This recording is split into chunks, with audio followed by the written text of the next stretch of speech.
Election commission 5 बार बुलाया था, रख दिया था टेबल पे, तो सारे पार्टियां जितनी विपक्ष की पार्टियां हैं आओ हैक करके दिखाओ। उस समय कहाँ थे ये लोग? उस समय तो इनकी फट गई थी, चैलेंज करके इलेक्शन कमीशन बुलाया था, उस समय तो इनकी अब बोलती बंद हो गई थी। कहीं नहीं गए, वहाँ जाके लाइव टेलीकास्ट करके दिखा देते। और अब एक बात बताइए, ईवीएम लाए आप, तो मनमोहन सिंह के दोनों समय का वो ईवीएम हैक हो गया था, माना जाए ना। कर्नाटक में कैंसिल करो, अपने मुख्यमंत्री से इस्तीफा दिलवाओ, वहाँ जीत गए तो वहाँ ईवीएम ठीक। क्या कर रहे थे बड़े बड़े वकील? सिर्फ राम मंदिर रोकवाने के लिए बने हुए थे। कभी सोचे कि इन मुकदमों से न्याय कैसे मिलेगा गरीब को?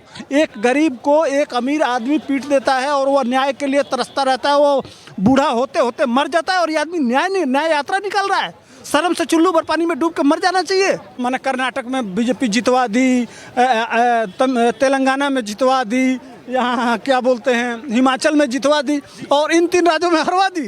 इतना बड़ा गणित, मशीन वही। अरे गजब दोगलापन है यार, कहाँ से लाते हैं ये फैक्ट्री? कौन सी फैक्ट्री खोले हैं? अरे कितना धुआं फेंकोगे? ये देश बदल रहा है, देश समझ रहा है कि 70 साल में क्या हुआ, क्या गया। ये बदलाव है, इसको कोई रोक नहीं सकता है। गाली तुम दोगे तो हम देखो झगड़ा नहीं करेंगे, हम सर तन से जुदा नहीं करेंगे, हम कोई नारे नहीं लगाएंगे, हम कोई धरना प्रदर्शन नहीं करेंगे, इसलिए कि यह देश हमारा है, देश को आगे बढ़ाना है। हम चुपचाप देश की प्रगति में मोदी के साथ कदम से कदम मिला के चलेंगे। लेकिन जब वोट देने जाएंगे उस दिन याद रखेंगे कि तुमने क्या क्या कहा, और उस दिन जब बटन दबाएंगे तो हम बटन नहीं दबाते हैं, हम जानते हैं तुम्हारा टेटुआ दबा रहे हैं, गर्दन। हम वही विश्वगुरु वाले हैं, हम वही सोने की चिड़िया हैं। आज देश विश्व की सबसे उभरती हुई महाशक्ति के रूप में स्थापित करने का काम 8 साल में नरेंद्र मोदी ने किया है।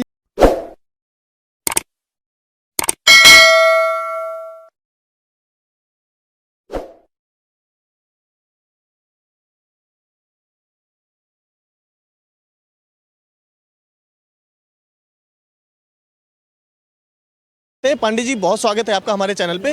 क्या कहेंगे राहुल गांधी की न्याय यात्रा के बारे में? नहीं, न्याय कैसा न्याय, कहाँ से न्याय?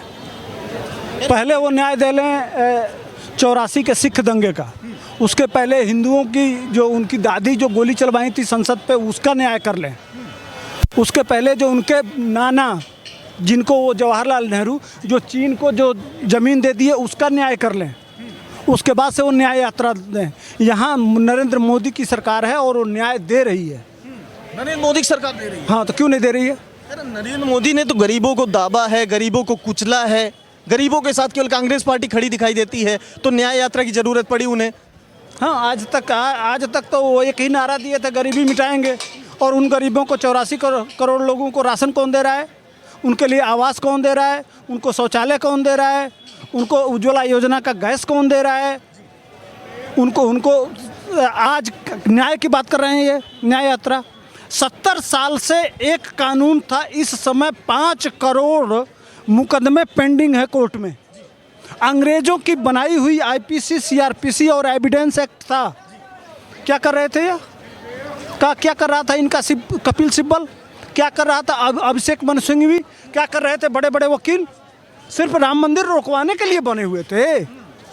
कभी सोचे कि इन मुकदमों से न्याय कैसे मिलेगा गरीब को? एक गरीब को एक अमीर आदमी पीट देता है और वह न्याय के लिए तरसता रहता है, वो बूढ़ा होते होते मर जाता है और ये आदमी न्याय यात्रा निकाल रहा है। शर्म से चुल्लू भर पानी में डूब के मर जाना चाहिए। न्याय वह होता है कि समझ रहे हैं कि इतने सारे मुकदमे, तो आज सब कुछ बदल दिया गया। 30 दिन में पुलिस को सब कुछ करके और जज को न्याय देना पड़ेगा। संसद में ठोक के, और अमित शाह ने कहा कि न्याय अब मिलेगा।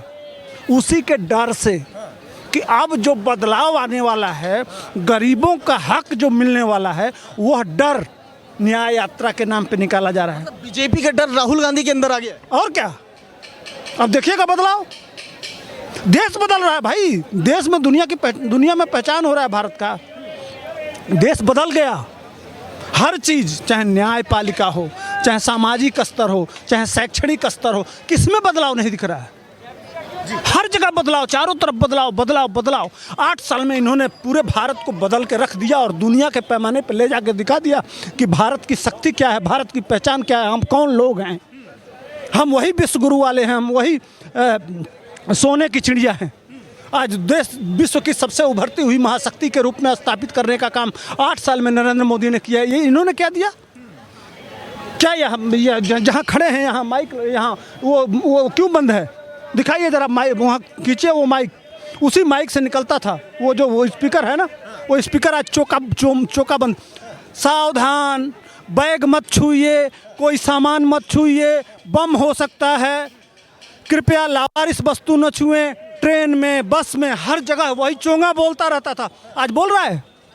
आज शांत है। किसने शांत किया? मोदी ने भाई, यही जगह है। आपको लग रहा है कि मोदी की जो गारंटी है, मोदी जी जो गारंटी की बात करते हैं वो वाकई देश में काम कर रही है? देश के लोग गारंटी के साथ में जुड़ रहे हैं, 2024 में भी जुड़ेंगे? कहें आपको 3 राज्यों के चुनाव में नहीं पता चला?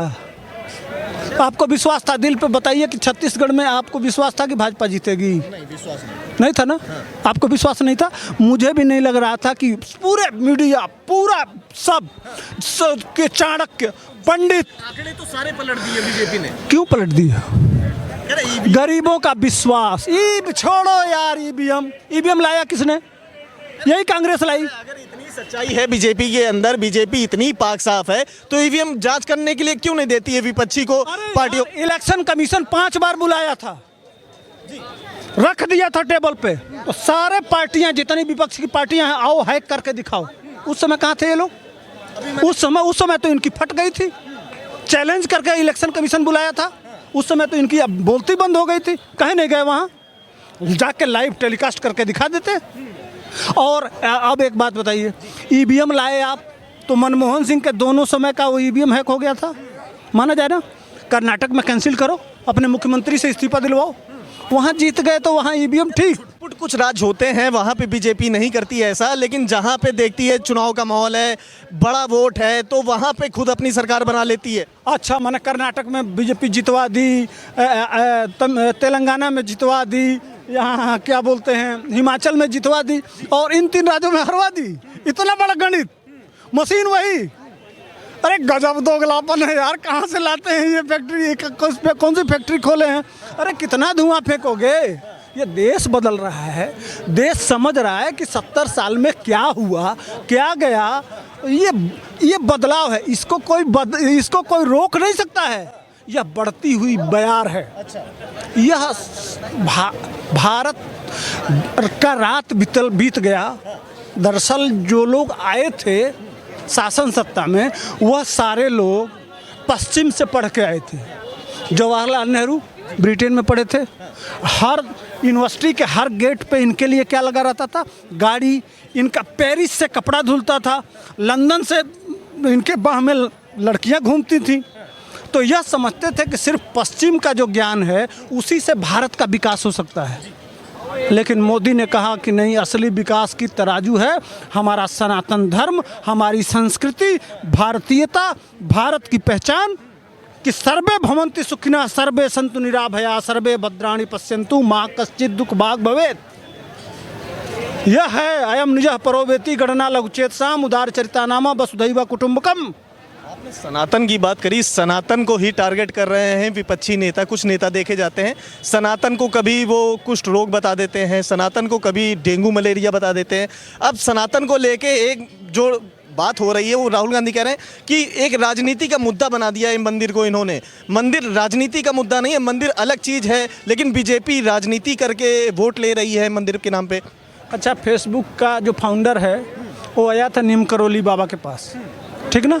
जो एप्पल का फाउंडर है वो कहा है कि अपना बिजनेस चलाना हो तो आप चले जाओ उत्तराखंड, ठीक। आज 140 देश में सऊदी अरेबिया भी हमारे योग को स्वीकार कर लिया। आज वह मंदिर बना रहे हैं, वहाँ मंदिरों में घंटियाँ बज रही हैं। वो लोग मूर्ख हैं। अच्छा, बराक ओबामा अपने जेब में हनुमान की मूर्ति रखता था, एक जेब में गीता रखता था, जो वर्ल्ड के सबसे शक्तिशाली राष्ट्र थे। वहाँ आज गीता और रामायण पे रिसर्च किया जा रहा है, हमारे वेदों पे रिसर्च किया जा रहा है। वो लोग मूर्ख हैं। यही काम 60 साल से हुआ होता तो भारत आज सोने की चिड़िया होता। आज विश्व के सब सारी बड़ी कंपनियों में क्यों भारतीय हैं? गूगल का सीईओ कौन है? हर बड़ी कंपनी, वर्ल्ड की बड़ी कंपनी का सीईओ भारतीय है। आज विश्व विश्वास कर रहा है कि भाई एक भारतीय ही किसी भी विश्व की बड़ी बड़ी कंपनियों को चलाने का मादा भारतीय रखता है। यह पहचान कहाँ से आई? आपके अंदर, आपके डीएनए में था, आपके अंदर था। आप अपने आप को स्थापित किए, आपने पहचान बनाई। आपके अंदर वो श्रम की शक्ति है, ज्ञान की गंगा है, जो हमारे ऋषि महर्षियों का ब्लड जो हमारे अंदर है, उसकी ताकत आज इतना आगे ले जा रहा है भारतीयों को। यही पहचान नेहरू नहीं दिला पाए, यही पहचान कांग्रेस नहीं दिला पाई, यह विपक्षी लोग नहीं दिला पाए। आज जो विश्व में आपकी पहचान बढ़ रही है, उसी का तड़प है कि कोई सनातन पे तरह तरह की उंगली उठाई जा रही है। लेकिन देश रुकना, मंदिर का जब उद्घाटन होने वाला है, प्राण प्रतिष्ठा होने वाली है, तो विपक्षी कई सारे नेता देखे जाते हैं, जैसे लालू यादव हो गए, ममता बनर्जी हो गई। इन्होंने सीधे से जाने से मना कर दिया है कि राजनीति का वो मुद्दा है, हम वहाँ पे नहीं जाएंगे। राम मंदिर कभी हम दोबारा घुमाएंगे, लेकिन हम 22 तारीख को नहीं जाएंगे वहाँ पे। वैसे भूत पिशाच निकट नहीं आवे, महावीर जब नाम सुनावे, हनुमान जी वहाँ बैठे हुए हैं ना, तो भूत पिशाच कैसे जाएंगे?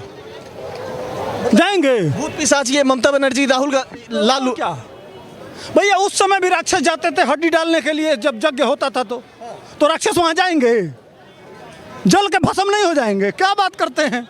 देखिए अपने आप छंटते जा रहे हैं, जितने भूत पिशाच हैं अपने आप किनारे होते जा रहे हैं, भागते जा रहे हैं, डरे हुए। कहीं ये डर तो नहीं है कि मुस्लिम वोट खतरे में आ जाएगा अगर वो उनके कोच भी, जैसे महासचिव अगर जाती हैं वहाँ पे, या राहुल गांधी जाते हैं, खड़गे जी जाते हैं, तो मुस्लिम वोट छिटक जाएगा उनके पास से? इस वजह से तो कहीं नहीं जा रहे हैं कि मतलब ऐसा हो सकता है तो हम ना जाएं तो हमारा काम चल जाएगा? देखिए इस देश का मुसलमान वो जानता है कि जिस तरह से उसका मक्का मदीना है, उसी तरह से हिंदू धर्म का 3 स्थल है, अयोध्या, मथुरा, काशी। उसके हमारे किताब में लिखा है। वो समझ रहा है कि हिंदुओं का है, आज नहीं कल। आम मुसलमान की बात कर रहा हूँ, मौलानाओं की बात नहीं। जिनको लड़ाना है मुसलमानों को वो ये करेंगे, लेकिन आम मुसलमान की धारणा है कि हमारे पास नमाज पढ़ने के लिए लाखों मस्जिद हैं, उसमें हम पढ़ लेंगे। लेकिन हमारे लिए जिस तरह से हमारे लिए मक्का मदीना है, उसी तरह से हिंदू भाइयों के लिए 3 जगह है, अयोध्या, मथुरा, माया, काशी, कांची, अवंतिका, पूरी, द्वारावती, चैव सप्तहिता, मोक्षदायिका। वो तो चाह रहे हैं कि दे दो, लेकिन ये बीच में ये बड़े बड़े मौलाना और बड़े बड़े मौलवी फंसा रखे हैं। नहीं तो उनका चले तो वो खुशी खुशी वो जाके और कह दें हिंदुओं का है दे दो, हम हाँ साथ में रहना चाहते हैं, हमें कोई दिक्कत नहीं है। लेकिन यह लड़ाया जा रहा है जानबूझ के, नहीं तो क्या दिक्कत है भाई? कांग्रेस पार्टी के कई सारे बड़े दिग्गज नेता कहते हुए नजर आते हैं कि हिंदू मुस्लिम के बीच में खाई पैदा करने का काम किया है। माननीय प्रधानमंत्री ने, माननीय मुख्यमंत्री योगी आदित्यनाथ ने खाई पैदा करने का काम किया है हिंदू मुस्लिम के बीच में। कभी मोदी का नारा क्या है? सबका साथ, सबका विकास और सबका विश्वास। इसमें कहीं हिंदू मुसलमान है? यही मुख्य नारा है ना। कभी लगा आपको? नहीं लगा ना। तो कहाँ? और एक बात बताइए, राहुल गांधी निकले तो वो एक पादरी से मिले, वो पादरी बैठ के कहा कि ये ज़मीन पे मैं पैर नहीं रखता हूँ इसलिए कि भारत माता से गंदा हो जाएगा। उसके पहले केरला में इनका जो कांग्रेस का सबसे बड़ा नेता था, वो सड़क पे बीफ पार्टी करता है। इसी तरह से स्टेलिन को ले लीजिए, इन्हीं के साथ समर्थन में है, एक साथ कोएलिशन है। वो हमारे धर्म को क्या कहता है? तो कौन कर रहा है? हिंदू मुसलमान। सनातन को कौन गाली दे रहा है? गाली तुम दोगे तो हम देखो झगड़ा नहीं करेंगे, हम सर तन से जुदा नहीं करेंगे, हम कोई नारे नहीं लगाएंगे, हम कोई धरना प्रदर्शन नहीं करेंगे, इसलिए कि यह देश हमारा है, देश को आगे बढ़ाना है। हम चुपचाप देश की प्रगति में मोदी के साथ कदम से कदम मिला के चलेंगे। लेकिन जब वोट देने जाएंगे उस दिन याद रखेंगे कि तुमने क्या क्या कहा, और उस दिन जब बटन दबाएंगे तो हम बटन नहीं दबाते हैं, हम जानते हैं तुम्हारा टेटुआ दबा रहे हैं, गर्दन। जब इस देश का नागरिक जाता है ना, चुपचाप सुनता रहता है, आराम से सुनता रहता है कि कौन क्या क्या गाली दे रहा है, कौन क्या क्या बोल रहा है। वो अपना काम कर रहा है, लेकिन वह जब लाइन में लगता है उस समय याद करता है कि किसने क्या क्या कहा, और उसका जवाब वह देता है ईवीएम पे। और जब बटन दबाता है टेटुआ समझ के, तब इनके पेट में दर्द होता है और कहते हैं ईवीएम खराब है। आपसे रहेगा, जो न्याय यात्रा राहुल गांधी ने शुरुआत करी है, इस न्याय यात्रा का कितना फायदा उनको मिलने जा रहा है? कोई फायदा नहीं, कोई फायदा। अरे वो लड़ ही नहीं रहे हैं भाई, वह तो 2035-40 का सपना देख रहे हैं। कोई इस समय नहीं। चेहरा है प्रधानमंत्री मोदी के सामने टक्कर देने के लिए। सुनिए, मैं फिट हूँ, मैं दौड़ सकता हूँ, मैं जिम कर सकता हूँ, मैं कुछ जानते हैं किसके लिए? कि मोदी जब चले जाएंगे, जब अमित शाह आएंगे, तो अमित शाह से मैं फिट हूँ। वो इस समय फिजिकल तैयारी में है। इस समय कोई लड़ाई नहीं है, वो तैयारी से, वो जान रहे हैं कि ख़त्म है खेला। मोदी जब तक है तब तक कोई विकल्प नहीं है। भविष्य की तैयारी के लेके आज आप कि हमारा जो परसेप्शन बना है पप्पू का, वो किसी तरह से कटे, उसके लिए ये सब सारा नोट। कह रही कि समझदार होते जा रहे हैं राहुल गांधी, अब उनके अंदर मैच्योरिटी आ रही है, वो पहले जैसे राहुल या पहले जैसे पप्पू नहीं रहे। कोई बात नहीं, पप्पू जब तक रहेंगे तब तक भारतीय जनता पार्टी के सबसे बड़े प्रचारक पप्पू ही हैं। भगवान करे कि वो लंबा जिए, और मेरे तरफ से सहानुभूति है। जितना वह प्रचार करेंगे उतना ही भाजपा को वोट पड़ेगा, जितना ज़्यादा। जा रहे कुछ समझ में नहीं आता है, वो बोलेगा इधर तो समझ में आएगा इतना। जाते हैं जहाँ मैं कम से कम 20 62 राहुल गांधी का सुना हूँ, लगता ही नहीं है, जो जाता है वही गरिया के आता है। तो जितना ज़्यादा प्रचार राहुल गांधी करेंगे उतना ही भाजपा को फायदा होना है। जितना ज़्यादा राहुल गांधी प्रचार करेंगे उतना ज़्यादा बीजेपी को फायदा होगा। ऐसी थी पांडे जी की राय। जैसा आपको वीडियो पसंद आया हो, वीडियो को लाइक कीजिएगा, कमेंट कीजिएगा और चैनल को ज़्यादा से ज़्यादा सब्सक्राइब कीजिएगा। धन्यवाद।